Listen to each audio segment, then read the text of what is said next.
घुटनों का दर्द कैसा महसूस होता होगा जब अपने छोटे छोटे कामों के लिए आपको दूसरों पर निर्भर रहना पड़ता है। कैसा महसूस होता है जब आपको पता चलता है कि इनका कोई इलाज नहीं है। आपका मन परेशान होता है कि अब ये ठीक कैसे होंगे। क्या जीवन भर पेन किलर्स खाने पड़ेंगे? क्या अंत में घुटने बदलवाने के अलावा कोई दूसरा चारा नहीं होगा? ऐसे बहुत सारे प्रश्न आपके मन में उठते हैं, पर अब आपको जोड़ों के दर्द या घुटनों के दर्द से परेशान होने की आवश्यकता नहीं है। ये बहुत ही आसानी से ठीक हो सकते हैं और आप घुटने बदलवाने से पूरी तरह बच सकते हैं। आप कैसे घुटने बदलवाने से बच सकते हैं, ये जानने के लिए आप इस वीडियो को अंत तक जरूर देखें। मेरा नाम डॉक्टर पंकज भारती है। मैं हॉलिस्टिक वेलनेस एक्सपर्ट हूँ और मैं पिछले 20 सालों से जॉइंट पेन एक्सपर्ट की तरह काम कर रहा हूँ। इस दौरान मैंने अपने डॉक्टरों की टीम और अपने एक्सपर्ट थेरेपिस्ट के साथ मिलकर 2 लाख से भी ज्यादा मरीजों का इलाज किया है। हम लोगों ने भारत के राष्ट्रपति, कई नेशनल लीडर्स, कई राज्यों के governors, national sports persons, celebrities के साथ देश और विदेश के अनेकों लोगों का इलाज किया है। सिर्फ नी रिप्लेसमेंट ही आपके लिए आखिरी रास्ता है, ऐसा नहीं है। आज मैं आपको बताता हूं कि बहुत ही साधारण प्रोग्राम जिसका नाम है हॉलिस्टिक करेक्टिव प्रोग्राम। इस प्रोग्राम के द्वारा 85% से भी अधिक मरीज बहुत आसानी से सर्जरी से बच सकते हैं। जी हाँ, आपने बिल्कुल सही सुना। बहुत कम ऐसे मरीज होते हैं जिन्हें घुटना प्रत्यारोपण की जरूरत पड़ती है। घुटनों का हॉलिस्टिक करेक्टिव प्रोग्राम जानने से पहले यह जानना बहुत जरूरी है कि किन मरीजों को नी रिप्लेसमेंट एडवाइस किया जाता है। नी ऑस्टियोआर्थराइटिस की पहली और दूसरी स्टेजेस अर्ली स्टेजेस होती हैं। इसमें मरीजों को चलने फिरने में माइल्ड टू सीवियर पेन हो सकता है। इनका एक्सरे देखने पर कुछ बोनी ग्रोथ्स या स्पर्स दिखाई देते हैं। इस स्टेज में कार्टिलेज डैमेज नहीं होता है। जैसे ही कार्टिलेज डैमेज होना शुरू होता है, बीमारी की स्टेज भी बदल जाती है। एक्सरे देखने पर अब नैरो जॉइंट स्पेसेस दिखाई देते हैं। ऐसा होने पर कुछ डॉक्टर्स नी रिप्लेसमेंट की सलाह दे सकते हैं। डॉक्टर्स कभी-कभी नी जॉइंट में लुब्रिकेंट या स्टेरॉइड के इंजेक्शंस भी लगाने की सलाह देते हैं। इससे मरीज को कुछ दिन के लिए पेन में रिलीफ तो रहता है, पर इसका एक नुकसान होता है, वो ये कि इंजेक्शन के प्रभाव में मरीज अधिक चलना फिरना शुरू कर देता है, जिससे घुटनों में एक्सेलरेटेड डैमेज शुरू हो जाता है। कार्टिलेज पूरी तरह डैमेज हो जाने पर घुटना बनाने वाली हड्डियां आपस में रगड़ने लगती हैं। एडवांस स्टेज में bow legs, joint displacement, inversion deformity, कुछ मरीजों में पैरों की उंगलियों में टेढ़ापन या फ्लैट फुट जैसी डिफॉर्मिटीज भी देखने को मिलती हैं। स्टेज 3 और 4 को ज्वाइंट रिप्लेसमेंट की स्टेज माना जाता है।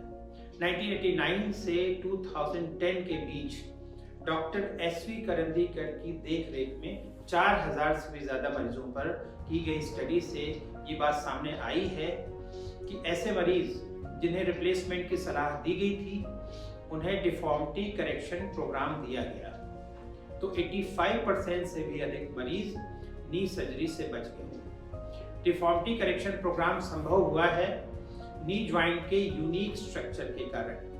डॉक्टर पामेला लेवांगी द्वारा लिखी किताब ज्वाइंट स्ट्रक्चर एंड फंक्शन के अनुसार वॉक करते समय नी ज्वाइंट में लॉकिंग और अनलॉकिंग मूवमेंट्स के साथ रोटेशनल मूवमेंट्स भी होते हैं। एस वू और थॉमस पी एंड्रियाची ने वॉक करते समय मूवमेंट्स की डिटेल्ड स्टडी की है, जिसे मेडिकल जर्नल पीएमसी 2008 में पब्लिश किया गया है। रोटेशनल मूवमेंट थाई बोन के लोअर एंड के यूनिक स्ट्रक्चर के कारण होता है। थाई बोन के लोअर एंड में 2 स्ट्रक्चर्स होते हैं, जिन्हें मेडिकल लैंग्वेज में कॉन्डाइल्स कहते हैं। इनर कॉन्डाइल आउटर कॉन्डाइल से बड़ा होता है। ये दोनों कॉन्डाइल्स लेग बोन के ऊपरी हिस्से पर स्थित कुशन पर मूव करते हैं। इन कुशंस को मेनिस्काई कहते हैं। ये भी आकार में छोटे और बड़े होते हैं। एडवांस स्टेज होने पर जब नी स्पेस कम हो जाता है तो ऐसी अवस्था में थाई अंदर की तरफ और शिन बाहर की तरफ घूम जाते हैं। इस कारण से जॉइंट ट्विस्ट हो जाता है। होलिस्टिक करेक्टिव प्रोग्राम के द्वारा नी जॉइंट को low back to foot support देने वाली मसल्स और टेंडन्स के क्रोनिक स्पैज्म और क्रोनिक टेंशन को रिलीज करवा दिया जाता है। साथ में ट्विस्टेड जॉइंट को अनट्विस्ट कर दिया जाता है, जिससे न सिर्फ थाई बोन और लेग बोन का अलाइनमेंट करेक्ट होता है, बल्कि रिड्यूस नी स्पेसेस भी वाइड ओपन हो जाते हैं। स्पेस वाइड ओपन होने से नी जॉइंट बनाने वाली हड्डियां आपस में रगड़नी बंद हो जाती हैं। क्रोनिक मसल स्पैज्म और क्रोनिक टेंडन टेंशन रिलीज होने से, साथ में नी स्पेसेस वाइड ओपन होने से नी पेन पूरी तरह रिलीव हो जाता है। थाई बोन और लेग बोन का अलाइनमेंट सुधरने से मरीज आसानी से वॉक कर सकता है और उसे सीढ़ियां चढ़ना उतरना भी आसान हो जाता है। सबसे बड़ा अचीवमेंट होता है कि उसे भविष्य में नी रिप्लेसमेंट करवाने की जरूरत नहीं होती है। अब आपके मन में प्रश्न उठ रहा होगा कि आखिर होलिस्टिक करेक्टिव प्रोग्राम होता कैसे है।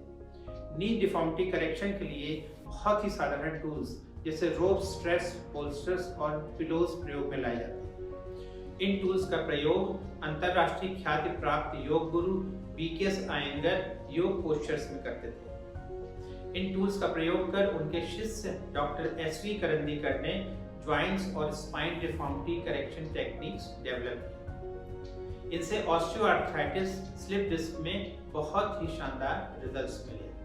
मुझे इन दोनों ग्रेट टीचर्स ने कई सालों तक पर्सनली ट्रेन किया है। मैंने चिकित्सा में इन टूल्स के प्रयोग के द्वारा ट्रीटमेंट के साथ मर्मा स्टिमुलेशन, मसल और टेंडन स्टिमुलेशन के प्रयोग से पेशेंट्स में अर्ली और प्रेडिक्टिव रिजल्ट्स प्राप्त किए हैं। डिफॉर्मिटी करेक्शन के साथ मेटाबॉलिक करेक्शन करवाने से न सिर्फ नी ऑस्टियोआर्थराइटिस बल्कि रूमेटॉइड आर्थराइटिस और फाइब्रोमाइल्जिया जैसी बीमारियों में भी बहुत ही शानदार रिजल्ट्स मिल रहे हैं। अधिकांश मरीजों में ये बीमारियां पूरी तरह रिवर्स हो जाती हैं। मैंने अपनी 20 साल की प्रैक्टिस में पाया है कि होलिस्टिक करेक्टिव प्रोग्राम सभी एज ग्रुप के पेशेंट्स में कारगर है। आज इस वीडियो में मैं आपको ठीक हुई एक मरीज के रिजल्ट शेयर कर रहा हूँ। गाजियाबाद की पूनम रायदादा प्रोग्राम स्टार्ट करने से पहले इनके एक्सरे लिए गए थे, जिसमें इनके दोनों घुटनों में हड्डियां न सिर्फ आपस में रगड़ रही थीं, बल्कि जॉइंट्स भी डिस्प्लेस थे। इन्हें बो लेग भी था, चलने फिरने में भयंकर दर्द होता था, सहारा लेकर चलना पड़ता था। इन्हें दर्द के लिए सुबह शाम हैवी पेन किलर्स का ही सहारा था। इन्होंने पहले दोनों घुटनों में इंजेक्शन भी लगवाए थे। अंत में डॉक्टर्स ने इन्हें नी रिप्लेसमेंट की सलाह दी, पर इन्होंने होलिस्टिक करेक्टिव प्रोग्राम अपनाया। प्रोग्राम लेने के बाद मिसेस रायजादा पेन फ्री हैं। वो बहुत आसानी से 3 से 4 किलोमीटर वॉक भी कर लेती हैं। अगर हम एक्सरे में before and after changes compare करें तो देख सकते हैं कि सिर्फ जॉइंट स्पेस ओपन नहीं हुए हैं, बल्कि बोनी डिस्प्लेसमेंट में भी सुधार हुआ है। सुधार के बाद सभी मरीजों को कुछ साधारण मेंटेनेंस करेक्टिव एक्सरसाइजेस करते रहने की सलाह भी दी जाती है, जिससे जीवन भर उन्हें कभी भी नी रिप्लेसमेंट की जरूरत नहीं होती है।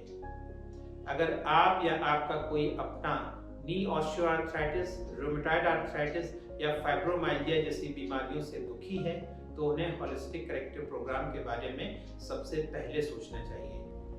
आप हमारे किसी भी सेंटर पर डॉक्टर से कंसल्ट कर सकते हैं। आप ऑनलाइन भी कंसल्ट कर सकते हैं। आप पूरी दुनिया में कहीं से भी घर बैठे टेक्नोलॉजी की मदद से इस प्रोग्राम को ले सकते हैं। अगर आपको हमारे ये वीडियो पसंद आया है तो इसे लाइक करें, शेयर करें और हमारे चैनल को सब्सक्राइब करने के साथ ही बेल आइकन को प्रेस करना ना भूलें, जिससे भविष्य में हमारे सभी वीडियोस के अपडेट्स आपको लगातार मिलते रहें। धन्यवाद। नमस्कार।